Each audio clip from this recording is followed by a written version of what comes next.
So I put together some images this morning to talk about some of the current excavations, current research survey that we're doing here in the state. I'm very happy to see our colleagues to the north and the south here in attendance this morning. And not long after this meeting, I will be motoring north to Atlantic City to the Mid-Atlantic Archaeology Conference, where I'll be joining my colleagues this weekend. And we'll be talking about many of the issues that we're discussing here today. Let me attempt to. So a touch about Virginia's waterways for context. We've got a huge amount of submerged land. Obviously, the largest estuary in the world, Chesapeake Bay, a lot of that resides here in Virginia. And so we've got about 3,285 square miles of submerged bottomlands, which is just under 8% of the state. If you look at a map of the state of all the waterways, and you color the waterways one color and the land the other, it seems like it's almost half and half, but it's about 7.7%. So we've got 14 major watersheds. There's about 33 rivers or so. The 64 figure is actually rivers that are divided up into kind of upper and lower sections, tidal, non-tidal, above the fall line, below the fall line. But about 2,500 linear miles of major or semi-major waterways. And then if you look at the state-owned land here in Virginia, and you exclude military reservations and structures, then just under 85% of state lands are submerged, which that's huge. That's 2.14 million acres. So from a management standpoint, of course, that includes the bottomlands, the sovereign bottomlands of the Chesapeake Bay, but also all of the major rivers and streams here throughout the Commonwealth that go as far west as Virginia does, and as far east and as north and east and north. These are the major river basins in Virginia, and the next slide here divides up into the semi-major river basins, and then the next here shows how we're connected to intra-regional waterways. And I think this is the most important of all the slides because it shows how Western Virginia is connected to the Gulf of Mexico, how Eastern Virginia is connected to the Atlantic world, and then up into Pennsylvania and New York. And of course, these are relationships and transport routes that have been used by humans for thousands of years and have a lot to bring to bear as to what we're looking at, be it a specific resource or a resource group or regional patterns throughout the Commonwealth.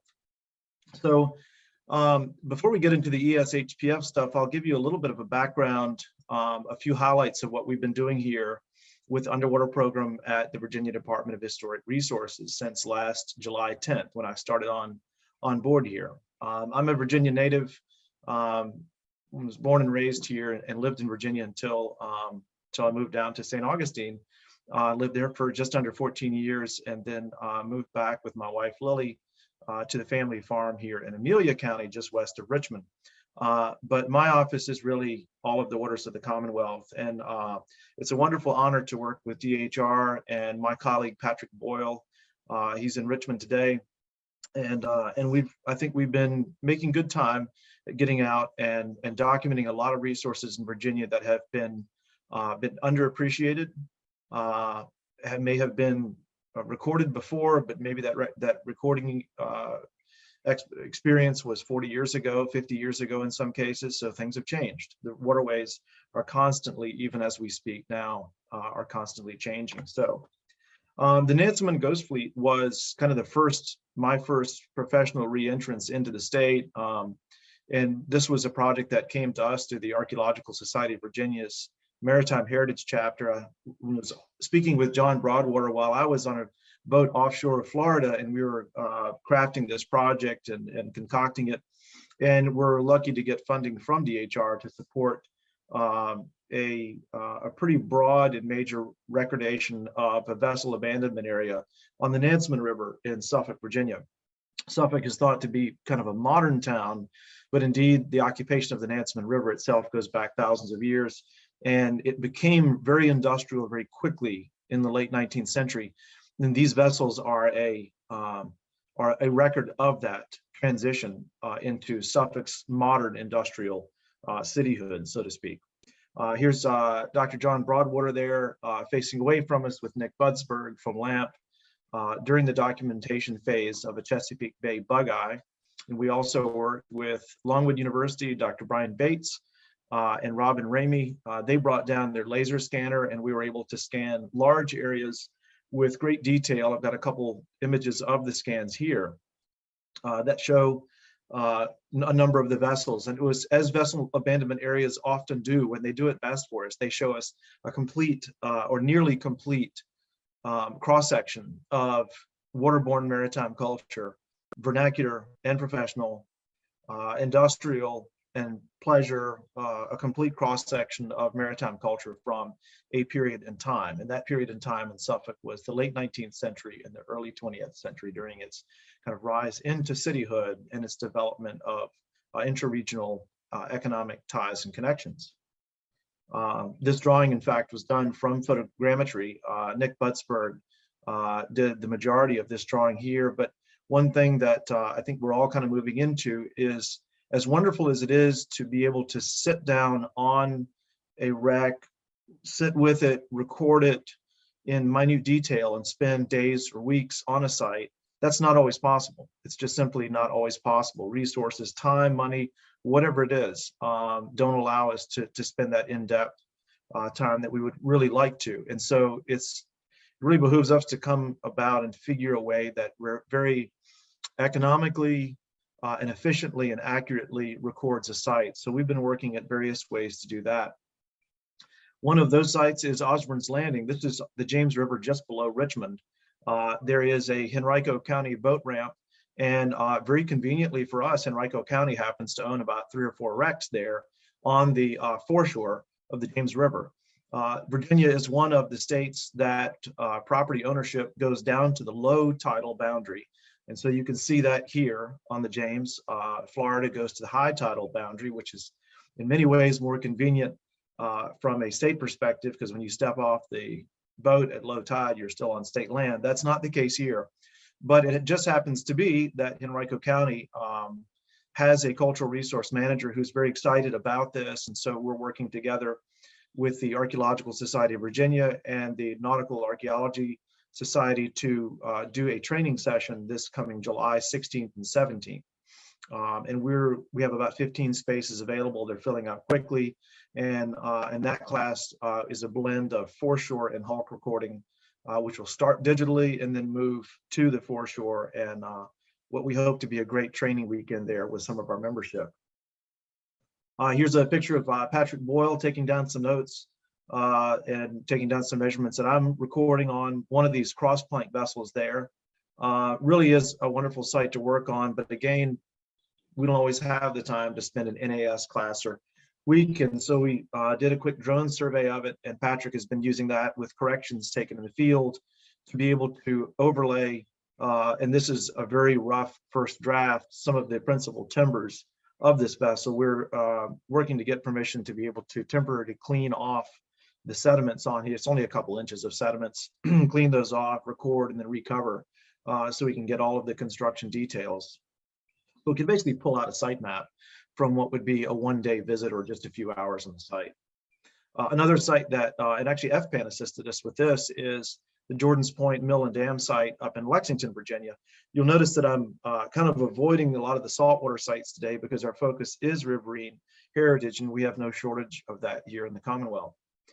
This is one of several dam removal projects that have been undertaken in the state here in the past 10 or 20 years.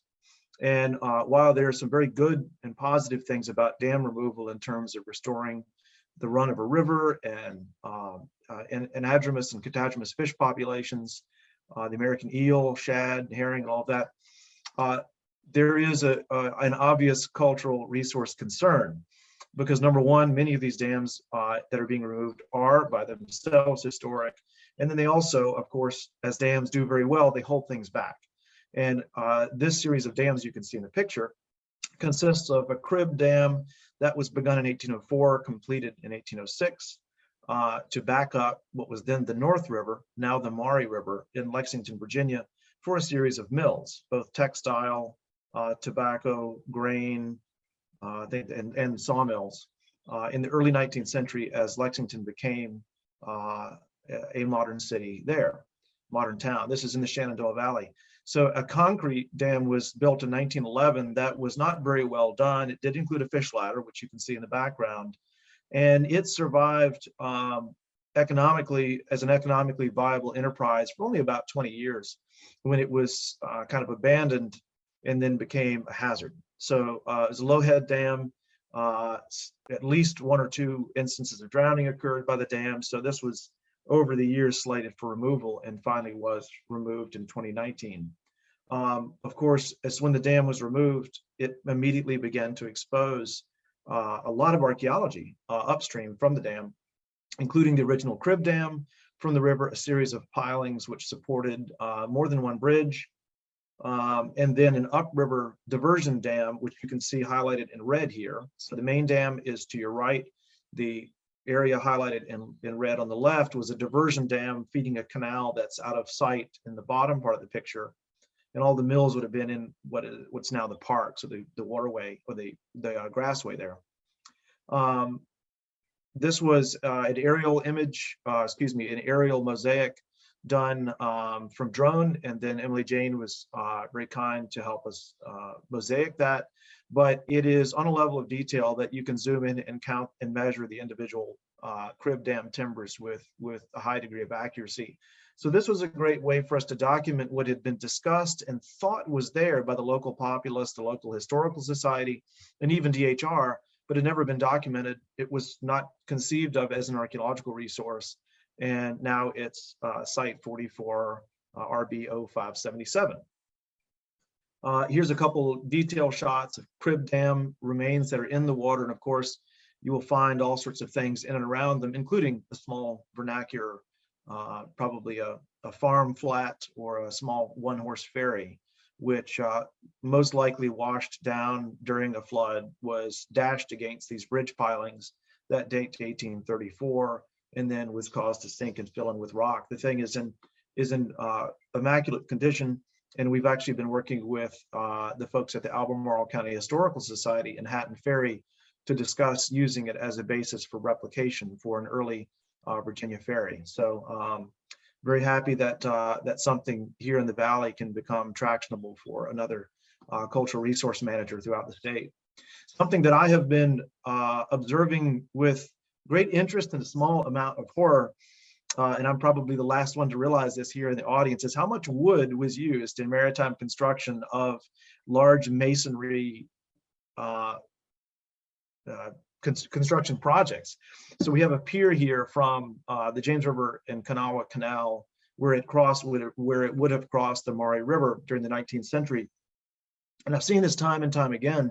And if you look in the engineering treatises of the 18th century and the textbooks of the 19th century, you'll find that wood matting and cribbing as a foundation for masonry structures was very common, especially in wet areas. Well, that's great as long as the wood stays wet. What we're experiencing now with increased erosion and increased basically stream violence, river violence, is that these wooden foundations are failing with increasing rapidity, something I would like to figure out how to document that rapidity so I can say something more detail about that. But I've seen this throughout the state and have begun to realize how much we're losing and how quick that's happening. Thanks to the keen eye of Dr. Bill Trout, who's been taking pictures of these things since the 1960s, we're realizing that what stood largely intact for well more than 100, 150 years are now in the past 50 years just kind of dissolving into the rivers. Picture here of Mike Clem on the left and Reggie Tuppence. Mike is with the Department of Historic Resources, and Reggie is a tribal administrator with the Upper Mattaponi in King William County. And we are standing next to what we see here come out of riverbanks with surprising frequency, a logboat. This is something that we worked with the Upper Mattaponi to document and then actually re-bury in the river. So that's back in a deep hole now, which is the wishes of the tribe as well as DHR. We can't bring all of these things home. In fact, we don't have a wet lab here at DHR. So we documented that in situ and left it there. And I mentioned Bill Trout. little earlier, but I tried to mention him in every presentation. He's a fixture here in Virginia's inland maritime studies, and he's done more than probably any single person for the sake of archaeology, in that it's hard to find a site along our rivers and waterways and streams and creeks that was not at some point either recorded by him or was updated by him. At some point, I'd like to figure out how many hundreds of sites he has logged with the state, but he probably holds the record for that. And that's not a number of any great value, except the fact that he has systematically not only recorded these sites, but then included them into atlases so that people can enjoy them and generate what we might call stakeholder interest and investment in these areas. He was a proponent that started the James River Bateau Festival, which has been going now for, I think, close to 45 years. And Patrick and I worked with them 2 weekends ago to help cut trees off of a couple lock features up on the Upper James. So they are actively engaged in preservation, and something that we're very happy that that Bill has stimulated and still does after, I think he started here in Virginia in 1964. Those are the earliest field notes I've got. So on to the topic at hand. ESHPF surveys incorporate a great area here in Virginia. This is the emergency supplement to the Historic Preservation Fund 2018. 2 hurricanes sweep through the state from the southwest to the northeast, and did a great amount of damage, as they did to many other states. That made areas in the state, municipalities and county governments, eligible for funding, which Virginia received about $4.5 million from the National Park Service to distribute to both archaeological, which would include planning and survey grants, as well as architectural, in terms of restoration and preventative maintenance, removing dangerous trees from around historic structures that are listed on both state and national registers. And so I'll go through a bit of the highlights from our surveys that we have planned, surveys that have been undertaken, or surveys that are ongoing. But I'm happy to say that of the 2,400 and some miles here in Virginia, this program is actually going to survey about 6.4%, which doesn't seem like a very big number, but I think it's a darn good place to start. It incorporates all of the physiographic regions, and it encourages multiple parties to generate multiple models so that we can kind of pit them against each other and figure out for future use which model works best for which area. So we're realizing that all of our areas are not the same. We've got Riverine survey, terrestrial survey. I'll start with some of the more terrestrially based. The Virginia Museum of Natural History, under the guidance of Dr. Hayden Bassett, is undertaking phase 2 excavations at 6 sites that were documented early in Henry County's existence along the Smith River. And I think this is going to be a fascinating model that he's developing and will test across a very important and very understudied drainage here in Virginia. It's also a remarkably beautiful part of the state down there. I would like to get to visit that more often and look forward to that work as it gets going. That is fieldwork that's coming up. Another project that's coming up is survey that's going to be taken by Dr. Julie King on the Rappahannock River. I believe that's some continuance work from work that she's been doing to support the Rappahannock tribe there. That's upcoming work. Rivanna work on the Rivanna River is going to include all of the Rivanna River in Fluvanna County. And that was a variously canaled, dammed, flooded river for purposes of navigational enhancement. That is work that's coming up. Gwynn's Island, that is, I didn't fade that here, but that's over in the eastern end of the state. There's going to be an entire architectural documentation of Gwynn's Island, but nonetheless a maritime community, and that's going to be done by colleagues that will include trained archaeologists. And so, having done some work on Gwynn's Island, I look forward to the results that they get from there, because that is a heavily eroded and heavily threatened island in the Chesapeake. Speaking of heavily threatened and eroded islands, the Catlett Islands, this is work that's ongoing. In fact, I can show you images that I took a couple weeks ago when we went out to assist them with some excavations. These are, I guess you would call it a mesic island, kind of sitting out on the fringe of the York River. just off of Virginia's newest state park, Machimacomico. And these are interpreted presently as the foundations for most likely an enslaved population that lived out on this island, which when you get into the who, the where, and the when of this really is a very unique situation in terms of Chesapeake studies. And so I look forward to seeing the results of this study, but that is one of the ESHPF projects. We also have survey that's going to be undertaken on the New River. This is our westernmost project, archaeological project. I think it's our westernmost. And this is the New River drains ultimately into the Gulf of Mexico via the Ohio drainage. And so 5 miles of river will be surveyed there, but a whole bunch of LiDAR data and some side scan data will be gathered there as well. And so we're going to work with a number of stakeholders in that area to refine this survey as we kind of come up on that here in the next year or two. A longer section of river that's about to start, the survey is about to start on, is the Appomattox River. There's going to be 20 miles of the Appomattox here. That's a kind of a class 2, a smaller inland river, but similarly, similar to many of its other rivers here, was improved in various ways: dams, locks, bypass locks, guard locks, for navigation in the early 19th century. It was actually surveyed in the 1790s for improvements. And so some of the uppermost portions of the Appomattox will be surveyed. And that, I believe, will tie into work that I did in 2019, published in 2020, which is the Appomattox River Pilot Study, which you see a couple images of here, which documented resources along the river, but realizing that, as you see in the picture here, you can't always see very well into the river. And I didn't have a side scan at the time. I said, well, if you can't go down, let's go out. And so we use LiDAR to be able to reach out beyond the bank line, beyond where private property permissions may or may not have been able to been obtained at the time, or maybe foliage, understory, prevented comprehensive landform survey. And of course, LiDAR does that for us. And so, so I ended up doing a 1/4 mile buffer on either side of the riverbank and recorded, well, I should say I went back and revisited 17 sites that existed within the project area and added, I believe, another 16 to that. So almost double the amount of known recorded resources in that area. And we're finding that to be consistent.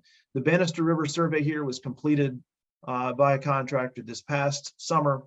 Hurt and Profit sent a crack team down there to Pennsylvania County to another small but beautiful river here, and very heavily used throughout the pre-contact and historic periods, kind of hidden in plain sight. These rocks, which don't look like very much until you wade in the river and see that there's a pattern to them. And Dwayne Pickett and his crew were able to record those. And so now we have probably some of the best recorded fish weirs, sluices, and dam structures. And they are going to continue to use that model of recording throughout 4 additional rivers here in the Commonwealth over the next year. We had 2 different phases of the Dan River were surveyed, Pennsylvania County and Halifax County, by 2 different groups. You can see the 2 little sections of green. Of course, we share the Dan River with North Carolina down there, but came upon some really remarkable resources there as well. This area of the state is in many ways underappreciated and undersung, but throughout history was no slouch in terms of developing navigational structures for interior navigation to access the vast riches of tobacco fields, of wheat, of timber, and other resources that were coming out of that portion of the state. We've got another dam here, or a dam here, and then a series of timbers in this case that likely dated to the early 19th century, maybe late 18th century, recently exposed, never recorded, and we don't believe will stick around for very long. So we were happy to get a snapshot of those at the time. And then here's another crib dam that's in downtown South Boston, Virginia, along with a mill structure. And as stout as these are, everybody here knows that these things are being undermined. Trees are pulling them apart. You can see a small tree growing in the top of the outer wall here, and then the crib dam is being pulled apart. So going back to what I was saying earlier about these large masonry structures and dam structures that are falling apart. I believe that it's our generation or our generations right now that are witnessing some of the fastest degradation of our historic resources in the rivers due to increased energy that's being imparted on these resources in association with woody growth and things that are tearing them apart. I'll finish with the James River survey. This is a very unique one, something that that Emily Jane had an opportunity to see last weekend when she was up here. This is something that we've just started working with, and I hope you'll appreciate these pictures here. This map shows just how intensive the level of human water interaction was in the early 19th century on the Upper James. You can see PATT in the lower right of the screen. That's Pattonsburg, which was basically a neighborhood of what today is Buchanan, the town of Buchanan on Interstate 81, where it crosses the James River. Every one of these magenta spots is a fish dam. You can see Mays House and Fish Dam, Ritchie's Falls and Fish Dam. And so these are all within the survey area that will be undertaken here in the next year or so. This is a panorama of that same patch of water. And you can see the level of occupation here doesn't seem to be very dense, but indeed historically there were actually a lot more houses and probably a lot more settlement concentrated on the river than today, where in Botetourt County things are a bit more spread about because of roads and modern paving. Bill Trout visited one of the, I think, most interesting sites concerning Virginia's inland navigation for the first time in 1964. He went there on several trips in the mid-1960s, returned in 1983, and as you can see here, paddled into a tunnel.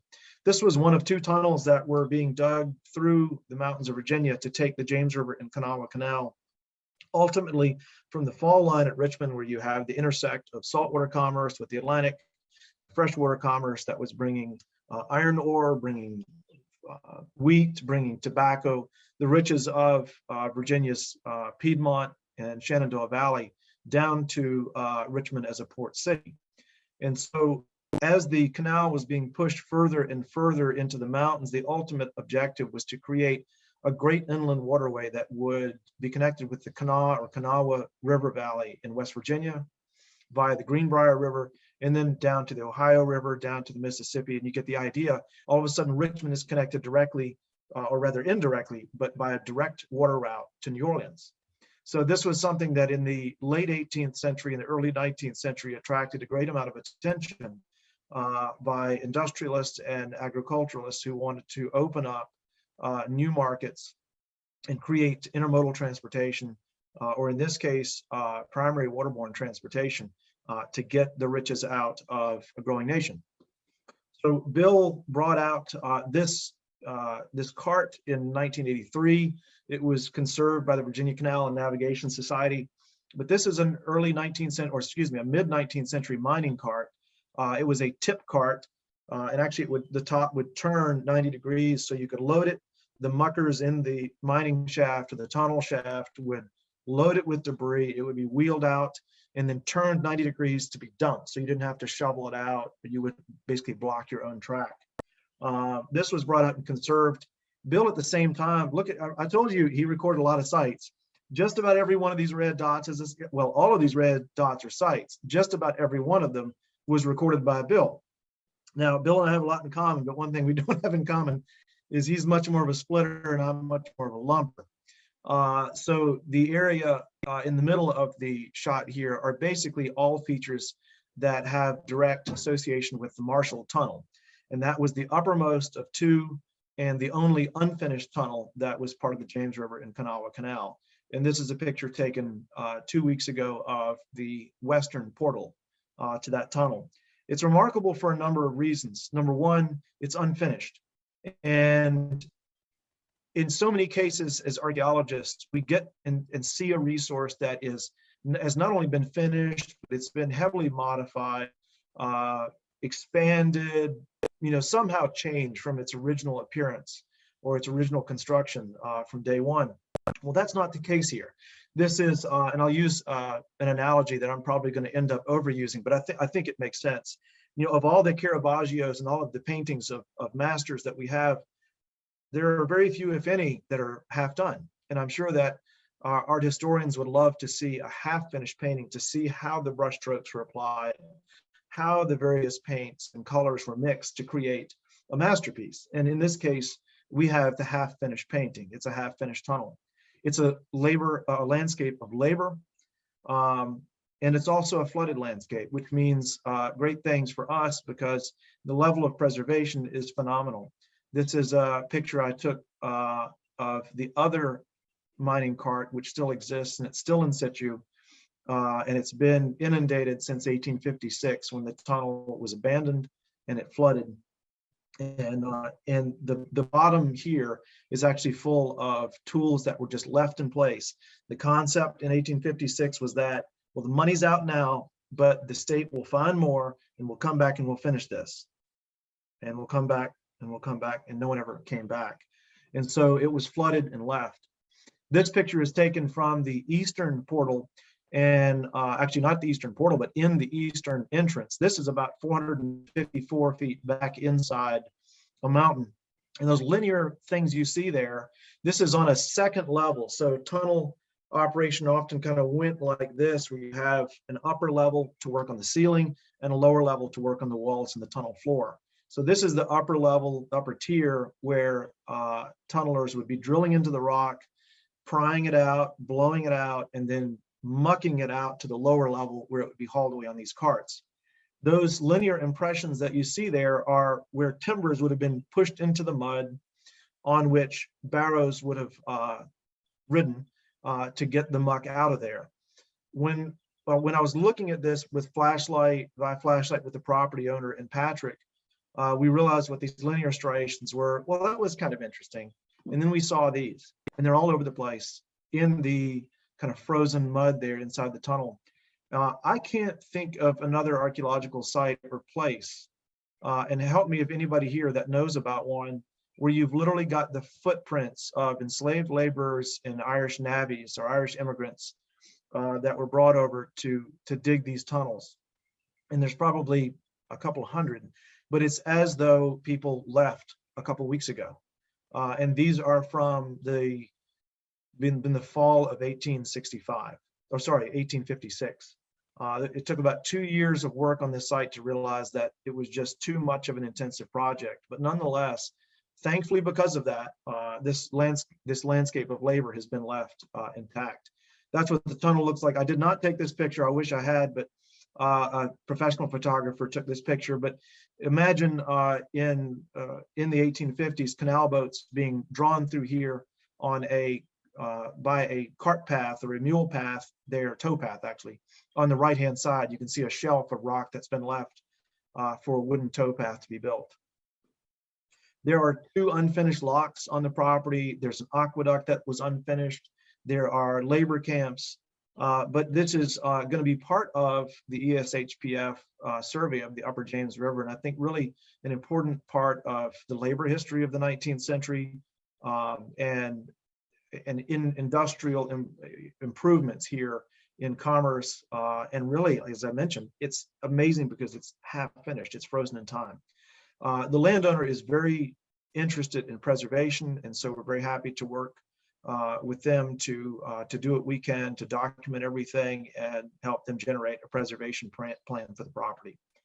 So I'll finish here with some of the goals of the ESHPF. You know, it's a very broad in scope series of projects. It's not one big project, but the concept is to conduct surveys across a broad geographic area to include all of our physiographic regions, develop, as I mentioned, multiple models for testing, develop baseline information for inclusion into our cultural resources inventory system, which includes updating pre-recorded sites, recording new sites, and as I think I've mentioned, in just about every case so far, where this survey is going forward, we're more than at least doubling or more than doubling the number of recorded resources in the survey areas.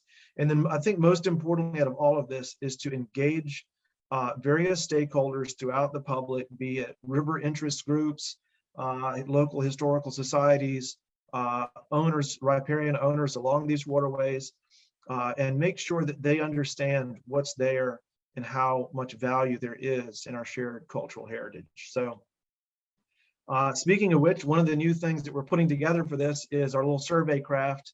The concept is if you can paddle it, you can scan it.